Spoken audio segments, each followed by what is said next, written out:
یہ آج اس کمزور آدمی ہے، میں بیٹھنے کے بعد تیز تیز گھر کی طرف جا رہا تھا، میں نے کہا اتنی دور سے آئے ہیں تو آپ بیٹھ بھی سکتے ہیں، انتظار بھی کر سکتے ہیں۔ اس نے کہا حاضر سے حاضر حاضر حاضر۔ تو مجھے پتہ نہیں تھا کہ وہ بیچارہ کوئی مصروف کوئی کام والا آدمی ہے، اثر پر گیا تو وہ بیٹھا ہوا تھا، پھر اس سے بات چیت ہوئی، لیکن اس کی وہ ادا آج تک میں نہیں بھولا۔ وہ اس کی وفات ہو گئی ہے، اس کی ادا میں آج تک نہیں بھولا کہ مجھ جیسے ایک عام آدمی سے وہ ملنے آیا ہے، وہ بڑی پوسٹ پر تھا اور وہ مجھے پیچھے سے کہہ رہا ہے ایسے میں آیا ہوں فلاں جگہ سے، میں کہتا ہوں کہ بھئی آئے ہیں تو آپ رک بھی سکتے ہیں۔ اس نے کہا میں حاضر میں بیٹھا ہوں، میں کہا میں نہیں جاتا، اور دور سے آیا تھا۔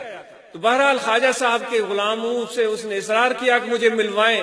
انہوں نے جا کر کہا کہ خواجہ صاحب تخلیے میں ہیں۔ اس نے کہا کہ بھائی جائیں ان کو بتائیں کہ مولانا جلال الدین آیا ہے۔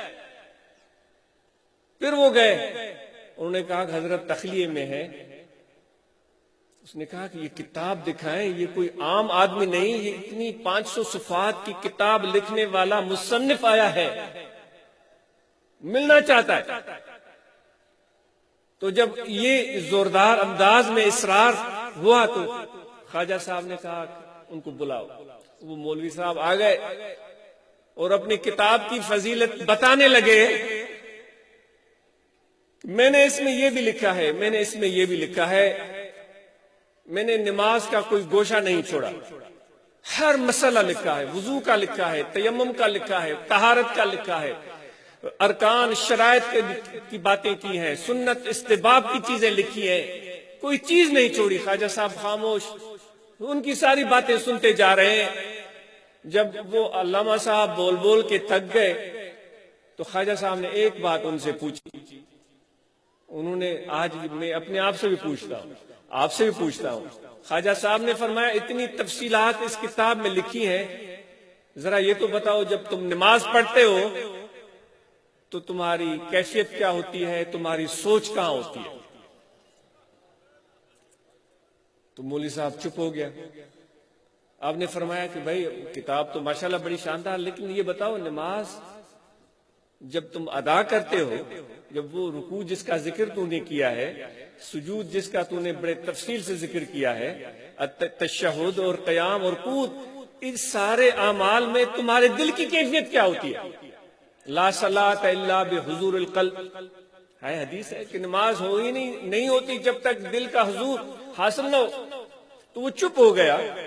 تو اس نے خواجہ صاحب سے سوال کا جواب دینے کے بجائے ان سے پوچھ لیا، سے آپ بتائیں، کیونکہ وہ تو کتاب ہی بتانے آیا تھا کہ میں نے یہ کتاب لکھی ہے، اور کتابیں تو ماشاءاللہ آج تھوک کے حساب سے ہم لکھتے ہیں۔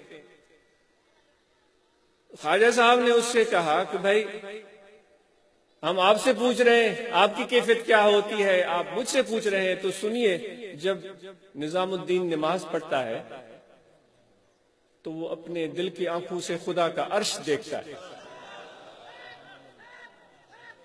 تو اس علامہ بیچارے کو تو اس کا پتہ ہی نہیں تھا کہ نماز کی حقیقت کیا ہوتی ہے، نماز کو معراج کیوں کہا گیا ہے، کہا گیا ہے الصلاۃ معراج المومنین، کیوں کہا گیا ہے؟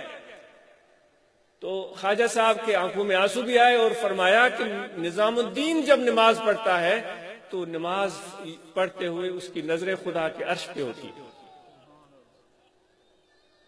تو دوستو، میں عرض کر رہا تھا کہ اللہ بھی ہمیں فرماتا ہے کہ جب تم ایمان والو ذرا یہ تو بتاؤ کسی لمحے کوئی ایسی گھڑی بھی آئی ہے، کوئی ایسی علم یعن للذین، کوئی ایسا موقع کب آئے گا؟ چلو اگر پہلے نہیں آیا تو ایمان والو آج بیٹھے ہوئے ہو تم سب، ہم سب یہاں بیٹھے ہوئے ہیں، خدا ہم سے پوچھ رہا ہے تو وہ گھڑی کب آئے گی؟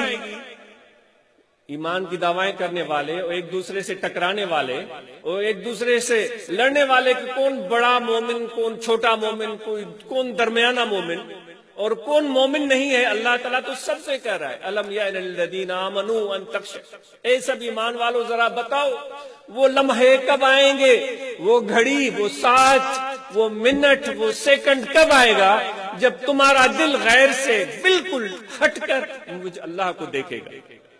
وہی بات نظام الدین نے فرمائی تھی رحمت اللہ تعالی علیہ۔ تو یہ ایمان، یہ عبادتیں، یہ ارکان صرف ان ظاہری نشست و برخاست کا نام نہیں ہے۔ صوفیاء کے پاس اس لیے ہم جاتے ہیں کیونکہ ان کی نماز میں وہ حقیقت موجود ہوتی ہے جو کہ نماز کا اصل روح ہے، ورنہ تو ہماری نمازیں ادھوری ہوتی ہیں، مکمل نہیں ہوتی۔